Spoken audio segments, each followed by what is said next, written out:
Hear that there was not one Orthodox rabbi that supported Kamala? That's not true. Not true. That is not true. Yeah. There was a group of 33 signatures of very, very progressive Orthodox rabbis that was published. 33. And many of them were females. So that just goes to show you how progressive they are. They consider themselves Orthodox, at least many of them. Yeah. RCA obviously not for confident. We would never officially endorse anyone. Yeah. That would never happen. That wouldn't be right. Okay. We just said we're going to tie up the footnote here. If a person was in an automobile accident, it's pretty standard today that his insurance will cover a lease. But it seems like from this shaila that at least in Israel, it doesn't always. And the question therefore becomes, when the person who caused the damage, does he have a halachic and or moral obligation to try and to make this guy whole and pay for his automobile list? So he started off by saying that even though he may not be liable bidei adam in a mortal court, he may be held liable bidei shamayim. And in trying to compare this to different people, to different scenarios that are discussed in the Shulchan Aruch and in the Gemara, he did quote something from the Shulchan Aruch that said that if a person rents a cow and the cow dies through his negligence, and as a result, the owner of the cow is out of use of his cow, such that he has to rent another cow. So there's a machlokes as to whether the shomer is going to be liable to cover the cost of the rental for the. So and therefore his conclusion was v'lachein kevin shemar and hevi bazev machlokes im chayav alo v'harama pasak kedas hapotrim.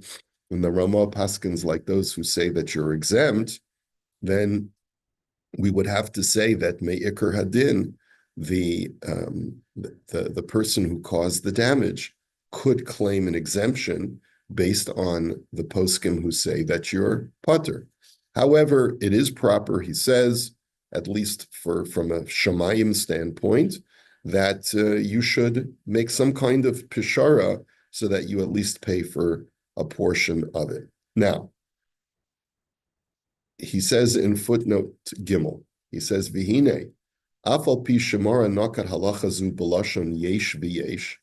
He says, if you look carefully at the language of the Shulchan Aruch, as to when a person causes the death of his friend's cow, he has to pay him for the cost of the cow. Does he have to pay him for the time that he can't work? Does he have to pay for that? So the Mechaber says, Yesh Omrim de'ein hosocher mishalem, that some say that the renter does not have to pay, and some say that he does have to pay. So even though normally when you find that kind of language of yesh v'yesh, some say pater and some say chayev. Uva'alma kaimelan kahalacha ki yesh omrim basra. He says normally when the Mechaber brings two opinions, and both of them are equally weighted, he says some say this, some say X, and some say Y. There's a general rule when you look at the language of the Shulchan Aruch that if he weights equally two opinions, you go according to the second opinion, not the first opinion. V'im kain, Why? It's just the rule. That's just the way that he wrote. In other words, he embedded within the way he wrote that, he could have easily chosen Y before X. Why did he choose X before Y? He wanted the second one to be the one that you're left with, that you should know that that's how we paskin. He says, no, I mean, it's just basically the writing style of the Mechaber. It's logical in a way. You give credit to some of the other things and then say that others say this. Right. Implicit is, and that's Right. what I hold. But you should also know that if the Mechaber does not give equal weight, let's say the first opinion is this is the halacha, and some say like that. So then that changes. Then it goes to the first. But when he says some say this and some say that, he's giving equal weight. So then you go to the second opinion. The imkain, and therefore it would turn out nimsa de das marin bazehu dechayev. And it would turn out that the opinion of the Mechaber is that you are obligated to pay for the ancillary costs that are related to the damage, such as paying for the guy's car rental and so forth. And therefore, if you're a Sephardi and the other party is Sephardi, then you should both have to abide by the Mechaber's psak that there's liability. Mikol makom Rabbeinu Hagon HaMechaber Shlita Kosev Shu Potter. He says, however, Rav Sharaga feels that you're potter. Al pi ma shekosvu haposkim, decheshemorin kosev lachayev b'yesh v'yesh v'lo bistam. He says because there are others who paskin that when the Mechaber says yesh v'yesh, some say X and some say Y, and without saying that there is a psak halacha definitively, hainu mishum diyochel hamuchzak liton kimli ki yesh omrim kama shu potter. When it comes to monetary issues, when there's a conflict, the Mechaber is implicitly giving latitude to the defendant to use the argument of either opinion in order to exempt himself from having to pay. The Kain Kosvu Rov Kechol HaPoskim. And that's the opinion of most of the poskim, meaning that when it comes to something, let's say, what's the halacha on Shabbos? Is it muktzah or is it not muktzah?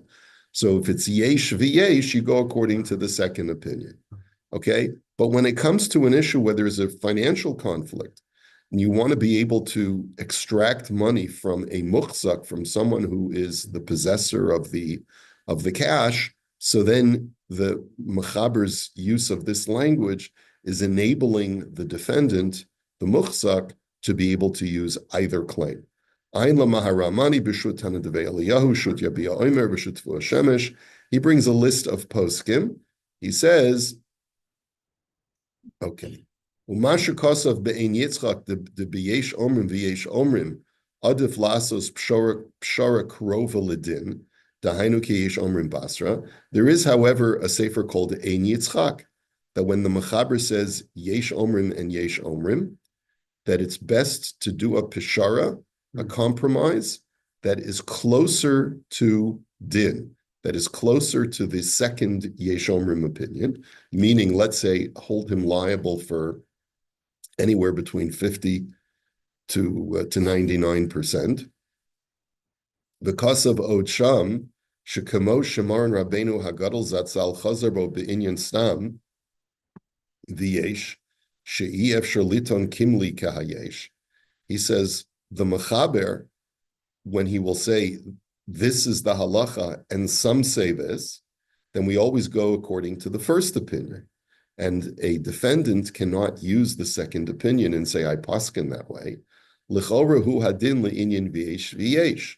Shemaran zatzal chazarbo usvir le she'i efshar liton kimli kahayesh omrim kama ad kan tochen devara.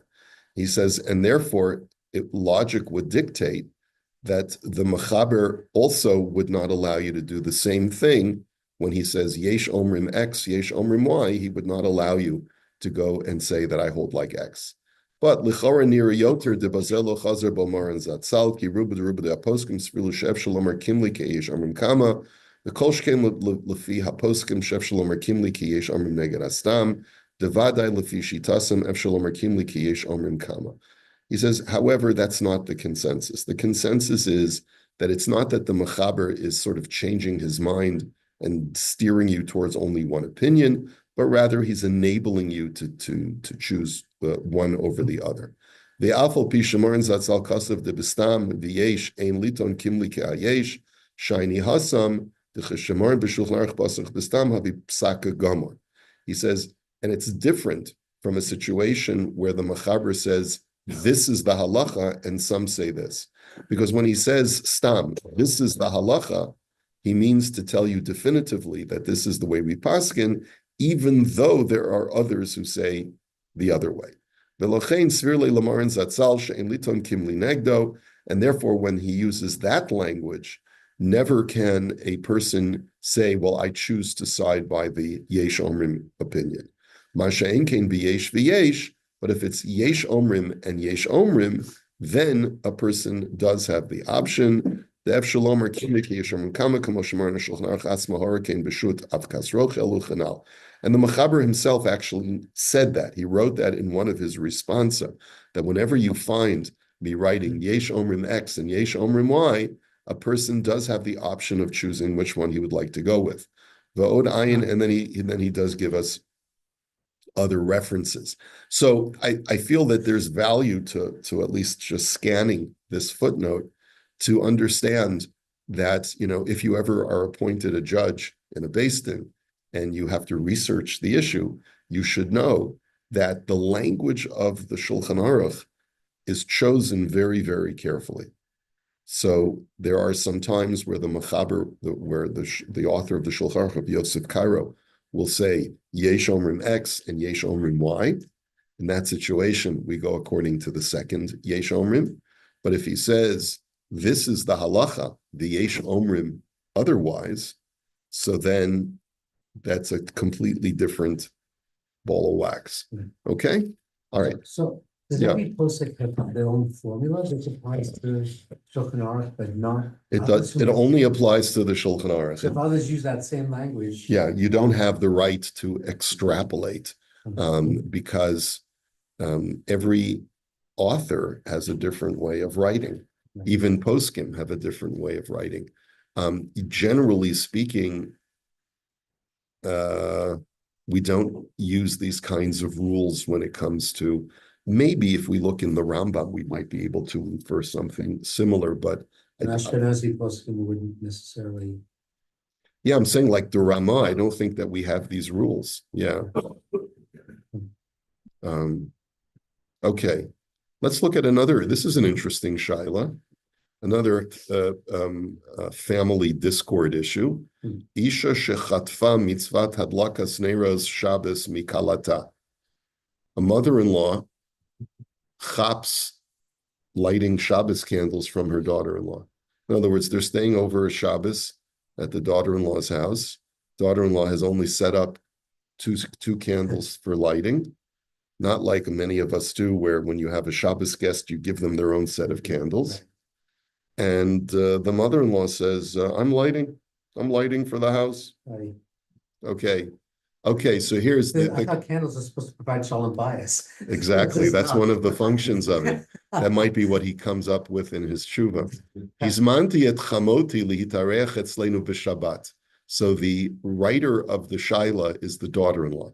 I invited my mother-in-law to spend Shabbos with us as our guest.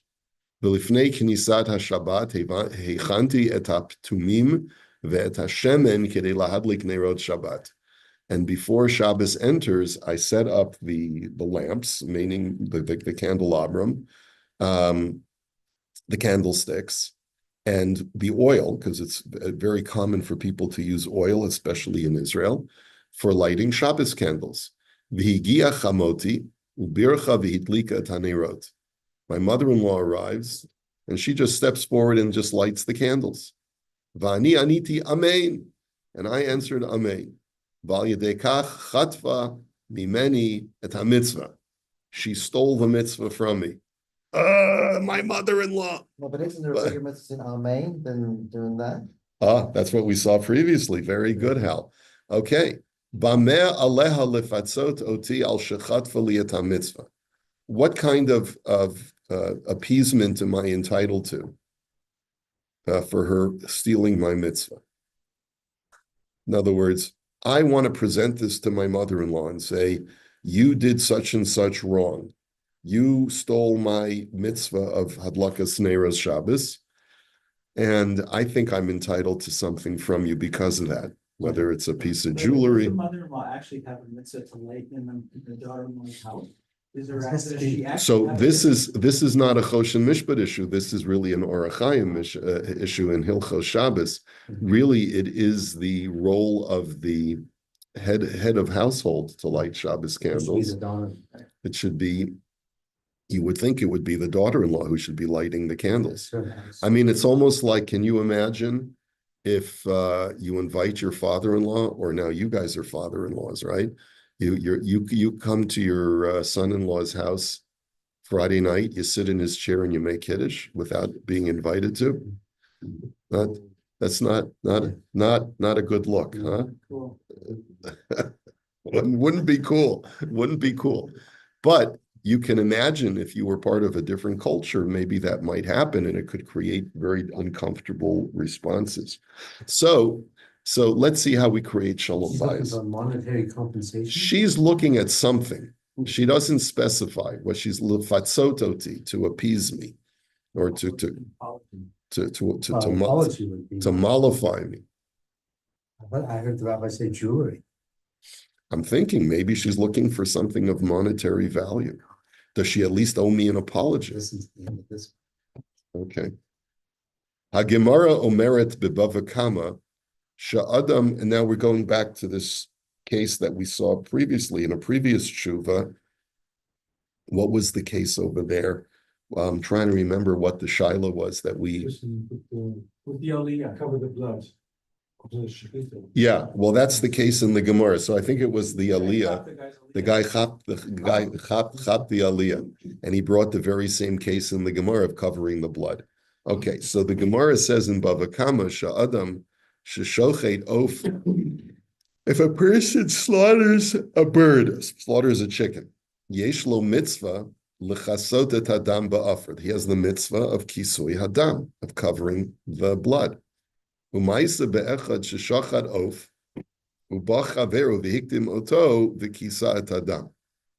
The Gemara brings a case where a person slaughtered a bird, and his friend came along and did the mitzvah of kisui hadam.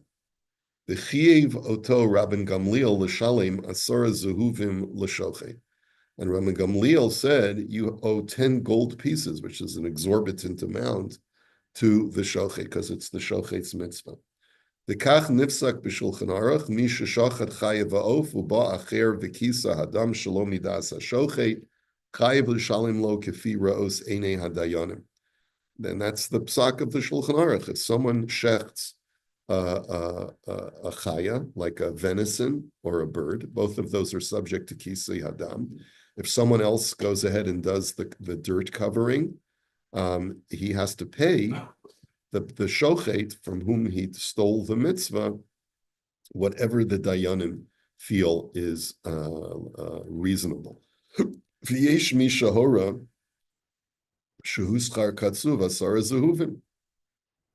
And some say that it's the 10 golden coins, as is described by the Gemara.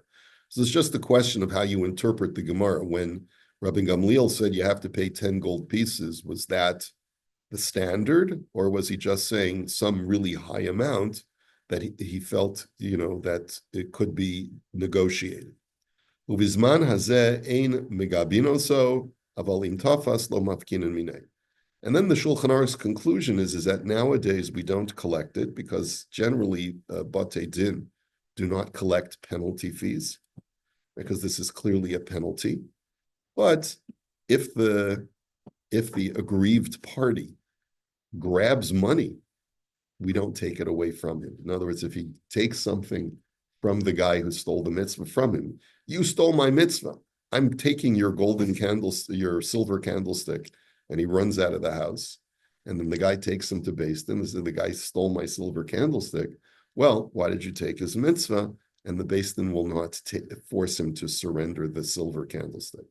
V'chein mavur b'maseches chulin, the misha kibdu osa levarich birkat hamazon v'naslu koshel bracha u'ba'acher v'chataf mimenu mitzvah. The Gemara in Chulin gives another case. If someone was honored with leading the zimun at benching, right, you're at someone's home, and the head of the household says, Ron, we want you to lead the benching. And then all of a sudden, some guy comes along He's at the table, and he says, well, I've decided I don't like the way you lead the benching, Ron, so I'm going to take it instead. And he goes ahead and just, what a chutzpah. But besides it being a chutzpah, there are legal ramifications. Sarech l'shalim lo arboim zehuvim keneged ha'arba brachot shel birkat hamazon. Not 10 gold pieces, 40 gold pieces, because there's 4 blessings of birkat hamazon. So by depriving you of leading the 4 blessings of birkat hamazon, you took away 4 mitzvahs, not just 1 mitzvah. So that's why he's got to pay 40 gold pieces. V'lichora, lefize meikar hadin, chamota titzarech l'shalim la asar zehuvim al shechat v'lat mitzvat hadlakat neirot Shabbat. And therefore, logic would dictate, at least at first glance, that the mother-in-law, right, that dastardly mother-in-law, the Gemara says there's a natural animosity between mothers-in-laws and daughters-in-law. It's because of they're fighting over the same man, and who's going to, and so it takes a lot of efforts to overcome that. And sometimes the relationships are great, but not always. So based on what we've written and what we've seen from the Gemara, it would seem that the mother-in-law should have to pay some kind of penalty. Ulam yesh l'chalik. However, we can draw a distinction. Ki hamitzvot ha'elu shenemru b'gemara shel kisui hadam u'birkat hamazon heim de'oraita. Says, first of all, let's observe that the mitzvahs that are discussed by the Gemara are biblical commandments. Okay, the mitzvah of kisui hadam and the mitzvah of birkat hamazon. Okay, avol hadlakas haner zed rabbanan. But lighting Shabbos candles is a rabbinic law. What if I only take your rabbinic mitzvah, not your biblical mitzvah? Do I still have to pay 10 gold pieces? From Tosfos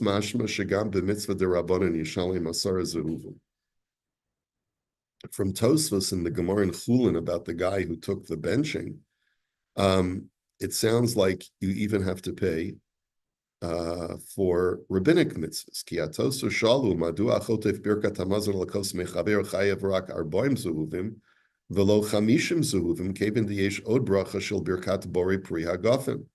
He says, because Tosfos asked the question, why does the person who grabs the mitzvah only liable for 40 gold pieces? She should have to pay 50 gold pieces. Because at the end of benching, he says the bracha of bori pri hagafen. Hare da'af al pisha birkat bori pri hagafen hi midarabanan. Mashma shegam al derabanan sarach l'shalim asar zehuvim. Now, making a bracha before you drink is only a rabbinic law, so it's not a biblical law like birkat hamazon. So Tosfos's premise is predicated on the fact that even if you steal a rabbinic mitzvah, you should have to pay. I'm surprised that Rav Sharaga doesn't bring a more obvious argument. The 4th blessing of birkat hamazon is rabbinic. So you should only, if it was only biblical mitzvahs that you had to pay for, you'd only have to pay for 3 brachas, not for 4. I'm not sure I understand why he uses this argument first. Okay, I think he's going to say that now.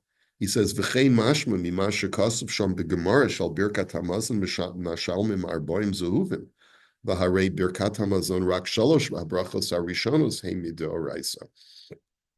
Although birkas hatov v'hametiv havi midarabanan uv'chol zot tzarich l'shalim alei hasar zehuvim. He says, because the 4th blessing of birkat hamazon is rabbinic, right? So why do you have to pay 40? Maybe you should only have to pay 30, based on the premise. What you see here is that even for a rabbinic mitzvah that you've chapped from someone, that you've stolen from someone, you have to pay 10 gold pieces. Ulam. Harav chachida b'birkei Yosef kosav de'in mikan raya. De'afal pisha birkata tova hamitiv havi midarabanan. The Chida writes, no, even though the 4th blessing of birkat hamazon is a rabbinic bracha, Mikol makom kevin shehi devuka l'shalosh brachot shel birkat hamazon shehi midaoraita. Nonetheless, since it is in a way ancillary to 3 biblical mitzvahs, he nigreris achreihim v'dina gam kideoraisa. It's considered like a biblical mitzvah because it's incorporated together with 3 other biblical mitzvahs. In other words, the Rabbanan appended an additional bracha to a 3 bracha mitzvah. So basically, they elevated it to the status of a biblical bracha because of its positioning together with the other 3. V'chein yesh lomer gat legabe birkat borei pri hagafen halakos shehi nigeret achar ikar chiyuv birkat hamazon. So that doesn't really answer our question over here. What if it's not a biblical mitzvah that they attach a rabbinic mitzvah to? What if it's exclusively a rabbinic mitzvah? So maybe that would be different. Amnam, hachidasham kasav lahavi raya mehatosvos shekasval echad sha'amad likro b'taro ba'achar v'hiktim ota. But the Chida does talk about a case where a guy was called up to read the Torah, and another guy comes up and takes that from him. Upatra oto miloshalim mishum shekulam chayavim b'kriyas haTorah. So there, the psak was, remember, for going back to that case, they exempted the fellow who grabbed the other guy's mitzvah because everyone is liable for Torah reading. It's not a mitzvah that is exclusively the purview of the shochet, for example. When I slaughter a bird, I have to cover the blood. That mitzvah is not incumbent upon every Jew. That mitzvah is just incumbent upon me who slaughtered the bird. But a communal Torah reading is incumbent upon every Jew in that community to make sure that the Torah is read that Shabbos. So if I don't get up to read it, then someone else has an obligation to get up to read it. And therefore, since it's communally distributed to every single Jew, you can't say that I took away your mitzvah per se, because it was just as much my mitzvah as your mitzvah, even though they assigned it to you. So the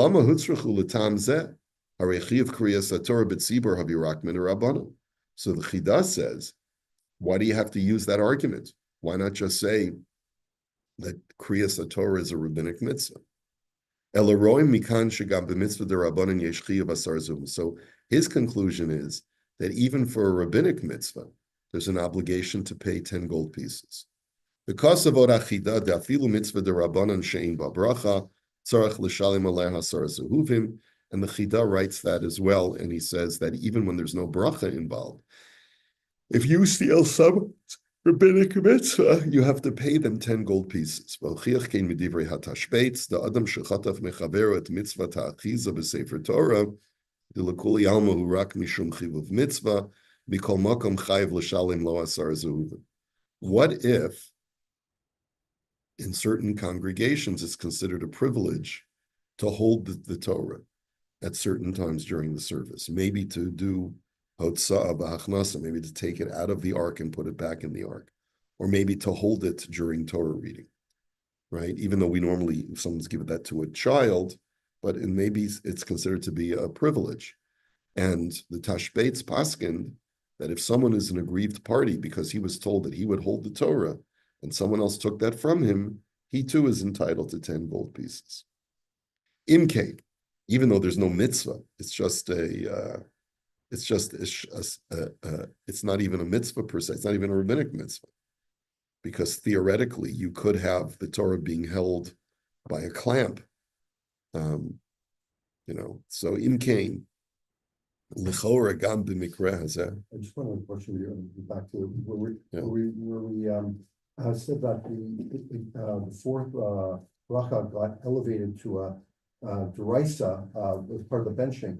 Isn't there this sort of concept though that you're not allowed to add or subtract from the Torah? Yes, that's true, Ron. So the rabbis clearly acknowledge that it's a rabbinic mitzvah.